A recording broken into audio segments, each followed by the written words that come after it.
The house that dreams. I never imagined that my passion for dreams would lead me to a place like this. Yet, as I stood before the ancient mansion, its towering spires piercing the overcast sky, I couldn't shake the feeling that this place was calling to me.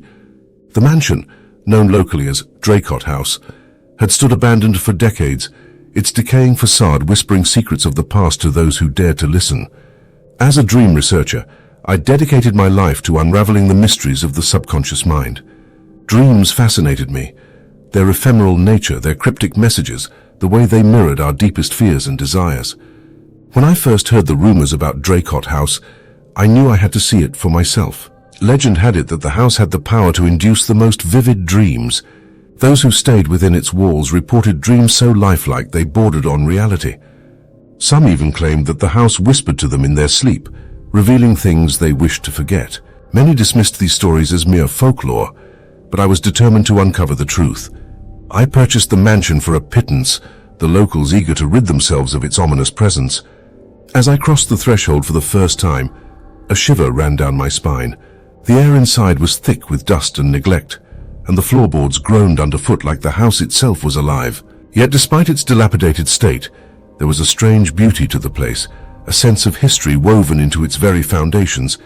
With the help of a few brave volunteers, I set up my research equipment in the grand ballroom.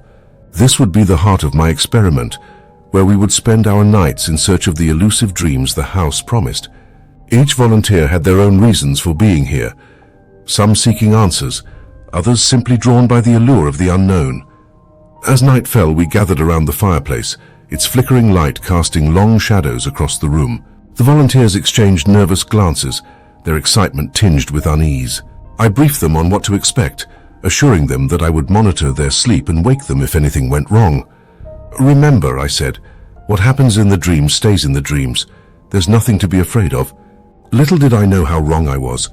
The first night passed uneventfully. The volunteers awoke with tales of vivid dreams, visions of long-forgotten memories, places they'd never visited, faces they didn't recognize. It was exactly what I had hoped for, yet something about their descriptions unnerved me. The dreams were too detailed, too real. As the week wore on, the dreams grew darker. Volunteers reported nightmares that left them trembling, their bodies slick with sweat. They spoke of shadowy figures lurking in the corners of their dreams, whispering their names. One by one, the volunteers began to leave, unable to bear the terror that awaited them each night. I should have stopped the experiment then, but my curiosity got the better of me. There was one volunteer, however, who refused to leave. Evelyn, a woman in her late 30s with piercing green eyes and an air of quiet determination. She seemed unaffected by the nightmares, as if she had a secret connection to the house. One evening, as we sat by the fire, Evelyn told me about her recurring dream. In it, she wandered through a labyrinth of corridors, each one lined with doors that opened into different worlds. But there was one door she could never open, a door that beckoned to her, its handle cold and unyielding. "I need to know what's behind that door," she said, her voice barely a whisper. "I feel like it's the key to everything." That night, as the storm raged outside, I watched the volunteers sleep, their faces contorted in fear. As the clock struck midnight, a sudden chill swept through the room, extinguishing the fire with a hiss. The darkness closed in, suffocating and absolute. Then I heard it, a low, mournful wail that echoed through the halls, resonating with the sorrow that pierced my very soul. It was a sound that seemed to come from everywhere and nowhere, a voice not of this world. As I turned to check on the volunteers, I saw something that stopped my heart. The shadows in the room had begun to shift, coalescing into a figure that loomed over Evelyn's sleeping form. Its eyes burned with a malevolent light, and its whispers filled the air with a promise of despair. In a panic, I rushed to wake Evelyn, shaking her shoulder until her eyes snapped open. She gasped, her breath ragged and shallow, her eyes wide with terror. "The door," she gasped. "It's open." A chill crept over me, as I realized the line between dream and reality had blurred, the boundary shattered by the house's malevolent power. The dreams were no longer confined to the realm of sleep. They were seeping into our world, threatening to consume us all. And the nightmare had only just begun. The morning sun crept through the mansion's grimy windows, casting a pale light on the chaos that had unfolded.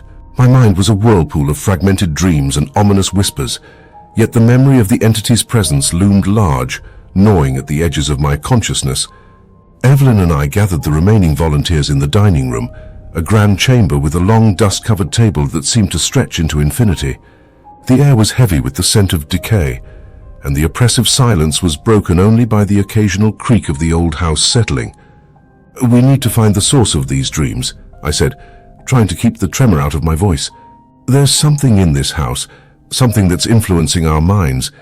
If we can locate it, we might be able to put an end to these nightmares."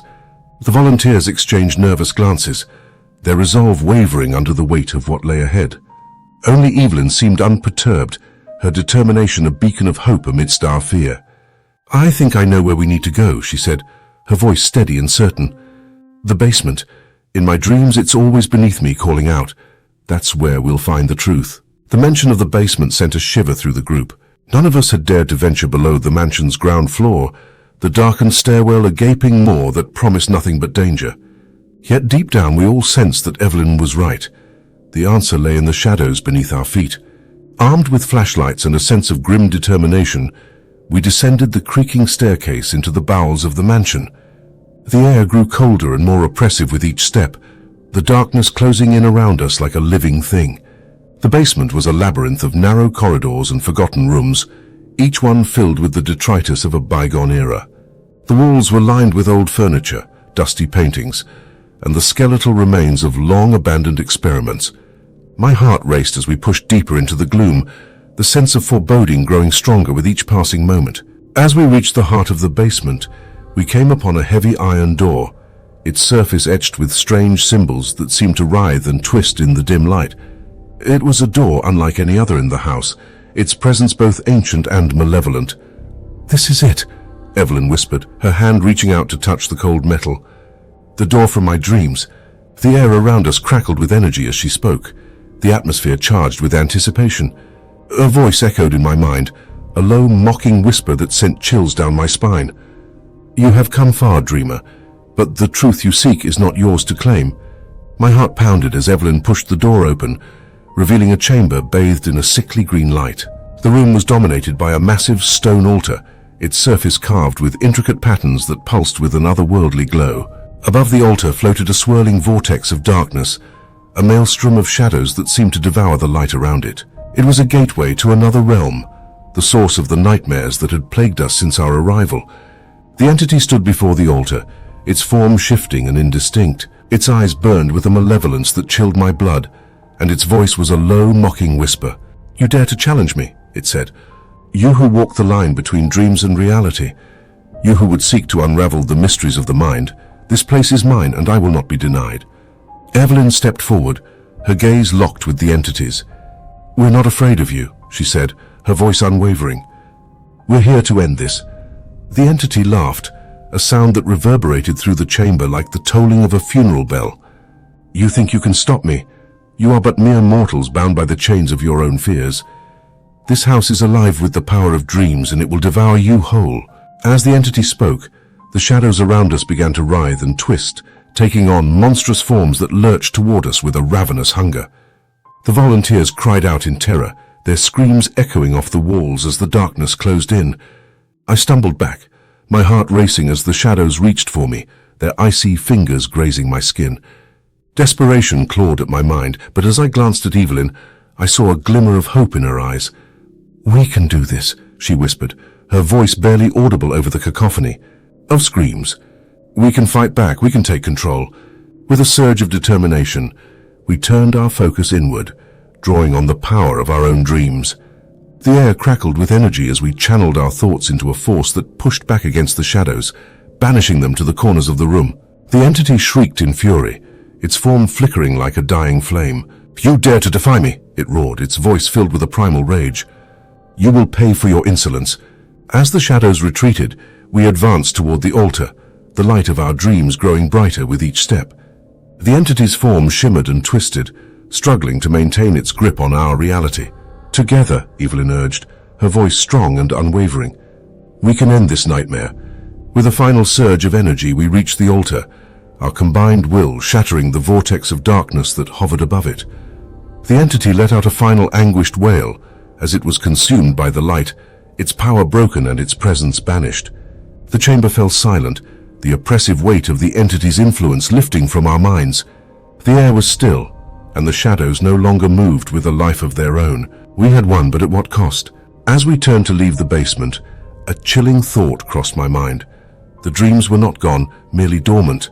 The house still held secrets, and the line between dreams and reality remained perilously thin. We had survived, but the true nightmare had only just begun. As we emerged from the basement, the daylight was a welcome relief from the suffocating darkness we had battled below. The house seemed quieter now, its oppressive weight lifted, but I couldn't shake the feeling that we were being watched. The others felt it too, a prickling sensation at the back of the neck, a whisper at the edge of hearing.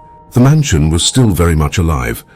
Over the next few days, the volunteers and I attempted to resume our lives, but something had changed. Our dreams were no longer confined to sleep. They invaded our waking moments, vivid hallucinations that blurred the line between reality and nightmare. I began to notice small things at first. Objects would appear where I hadn't left them, doors would close on their own, and the walls seemed to breathe with a life of their own. The house, once a decaying relic, was slowly coming back to life, its power growing stronger with each passing day.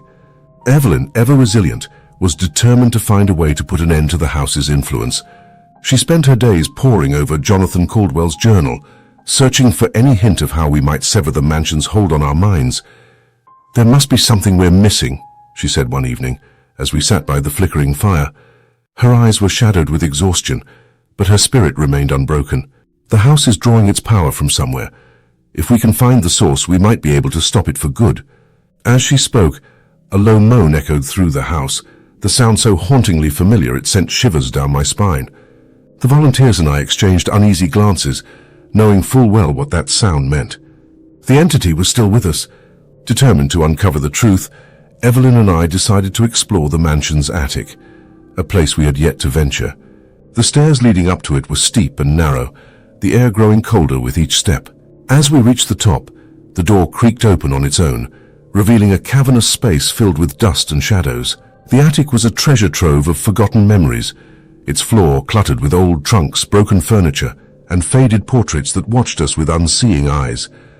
A thick layer of dust coated everything, undisturbed for decades.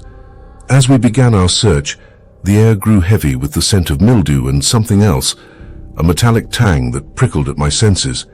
The deeper we delved into the attic's depths, the stronger the feeling of unease became. It was Evelyn who found the hidden passage, her fingers tracing the outline of a door concealed behind a rotting tapestry. With a determined shove, she pushed it open, revealing a narrow staircase that descended into darkness. "We have to see what's down there," Evelyn said, her voice steady despite the fear that lingered in her eyes. "This could be what we're looking for." With flashlights in hand, we descended the stairs, the shadows swallowing us whole. The air was colder here, and the walls seemed to pulse with a sickly light. My heart pounded in my chest, each step bringing us closer to the source of the mansion's power. The staircase led to a small chamber, its walls lined with shelves filled with dusty tomes and ancient artifacts. At the center of the room stood a pedestal, upon which rested a large, intricately carved box. Its surface was etched with symbols that matched those on the door in the basement. As we approached the box, a sense of dread settled over me, my instincts screaming that we were about to uncover something terrible. Evelyn hesitated, her hand hovering above the box as if she could feel the malevolence radiating from it. "This is it," she whispered, her voice barely audible. "The source of the house's power." Before I could stop her, Evelyn opened the box, revealing a dark, swirling void within. The air around us crackled with energy, and the room filled with the entity's mocking laughter. "You cannot escape me," it hissed, its voice a chilling echo that reverberated through the chamber. "The house is alive and it feeds on your fear. You will never be free." As the entity spoke, the shadows around us began to writhe and twist, forming grotesque shapes that reached for us with clawed hands. My mind raced as I struggled to think of a way to stop the entity. But the truth was all too clear. The house had become a prison, and we were its captives. Evelyn slammed the box shut, cutting off the entity's voice and banishing the shadows to the corners of the room. The silence that followed was deafening, the air thick with the weight of our predicament. "We need to destroy it," Evelyn said, her voice steady and determined. "The box is the key. If we can find a way to break its hold, we might be able to free ourselves. But how could we destroy something so ancient and powerful?" The house seemed to pulse with a life of its own, its walls closing in around us as if it knew we were plotting against it. With no other options, we returned to the main part of the mansion, determined to uncover the secrets of the box and find a way to sever the house's hold on our minds. The volunteers were waiting for us, their faces drawn with fear and exhaustion. "The entity is growing stronger," I explained, my voice echoing through the room. "The house is alive and it's feeding off our dreams. We have to find a way to stop it before it consumes us all." As we huddled together, the shadows lengthened and the air grew colder. The mansion was a living nightmare, its power growing with each passing moment. We had come too far to turn back now, but the path ahead was fraught with danger. As night fell, the storm returned with a vengeance, its howling winds rattling the windows and shaking the very foundations of the house. The air was thick with tension, the walls whispering secrets that made my skin crawl. The house was alive, and it would not rest until it had consumed us all. But we were determined to fight back, to unravel the mystery of the box and put an end to the entity's reign of terror. We had no choice but to face the darkness head-on, knowing full well that the true nightmare was only just beginning. The storm outside raged with a ferocity I had never experienced, the winds howling like a chorus of tormented souls. The mansion seemed to pulse with malevolence, each groan of the ancient timbers a reminder that we were not welcome here. It was as if the house itself was preparing for a final showdown, a climactic battle for control over our minds and souls. The volunteers, Evelyn and I, gathered in the grand ballroom, the dim light of our flashlights casting long shadows on the walls. Each of us carried a piece of the puzzle we hoped would lead to our salvation. The box, resting heavily in my hands, was the key to everything, both the source of our nightmares and our only hope of escape. Evelyn had spent the afternoon poring over Jonathan Caldwell's journal, searching for any clue that might help us destroy the box and sever the house's hold on us. Her research had revealed that the box was an ancient artifact, a vessel for the entity's power. If we could destroy it, we might be able to break the curse that had plagued Draycott House for generations. "There's a ritual," Evelyn explained, her voice steady despite the fear that lingered in her eyes. "Jonathan wrote about it in his journal. It requires a strong connection to the dream world and an unwavering will to confront the entity directly." As she spoke, a chill settled over the room, the temperature dropping sharply as the shadows around us deepened. The entity's presence was palpable, its anger and desperation seeping into every corner of the mansion. "We have to act quickly," I said, my heart pounding in my chest. "The longer we wait, the stronger it becomes." We arranged ourselves in a circle around the box, each of us clutching a candle lit from the dying embers of the fireplace. The air was thick with tension, the flickering flames casting eerie shapes on the walls as we prepared to confront the entity head-on. Evelyn began to chant the words of the ritual, her voice rising above the howling wind. The candles flickered in response, their flames stretching toward the ceiling as if drawn by an unseen force. The shadows around us writhed and twisted, taking on monstrous forms that loomed over us with a menacing presence. As the ritual progressed, the box began to pulse with an otherworldly light, the symbols on its surface glowing with a malevolent energy. The air crackled with power, and a low, mocking laughter echoed through the room, resonating deep within our minds. "You think you can defeat me?" the entity sneered, its voice a sinister whisper that sent shivers down my spine. "You are nothing but insects, scurrying in the darkness. This house is my domain, and you will never leave." A surge of fear threatened to overwhelm me, but I pushed it aside, focusing on the task at hand. We had come too far to give up now. We had to break the entity's hold, no matter the cost. As Evelyn continued the chant, the light from the box grew brighter, casting an eerie glow that illuminated the entire room. The shadows around us recoiled, their forms flickering and fading as the entity's power began to wane. The air was thick with tension, the atmosphere electric with the promise of salvation. I could feel the entity's grip slipping, its control over the house weakening as we pressed on with the ritual. But then, with a sudden bone-chilling scream, the entity made its final move. The shadows coalesced into a towering figure, its form shifting and indistinct, its eyes burning with a malevolent light. "You cannot escape me," it roared, its voice echoing through the mansion like a peal of thunder. "I will not be denied." The room was plunged into chaos as the entity lashed out, the shadows surging toward us with a violent fury. I stumbled back, the air thick with the stench of decay and despair. But just as all seemed lost, Evelyn's voice rose above the cacophony, her chant reaching a fever pitch. The light from the box flared brightly, its energy bursting forth in a blinding flash that filled the room with a searing white light. The entity let out a final anguished scream as it was consumed by the light, its form dissolving into nothingness. The shadows around us evaporated, and the oppressive weight that had hung over the mansion lifted, leaving us gasping for breath in the sudden silence. As the light faded, the room returned to darkness, the only sound the soft crackling of the fireplace. The box lay shattered at our feet, its power broken and its curse lifted. We had won. The nightmare was finally over. In the days that followed, the mansion's grip on our minds faded. The dreams that had tormented us reduced to mere echoes of a past that no longer held sway. The volunteers and I parted ways, each of us carrying the scars of our ordeal, but grateful for the chance to begin anew.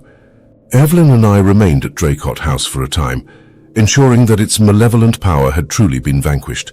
As we explored its rooms and corridors, we marveled at the beauty that had been hidden beneath its decay. The house, once a prison of nightmares, had become a place of peace. But even as we prepared to leave, a nagging feeling lingered in the backs of my mind, a sense that our victory was not as complete as it seemed. The mansion had held many secrets, and I couldn't shake the feeling that some mysteries were never meant to be uncovered.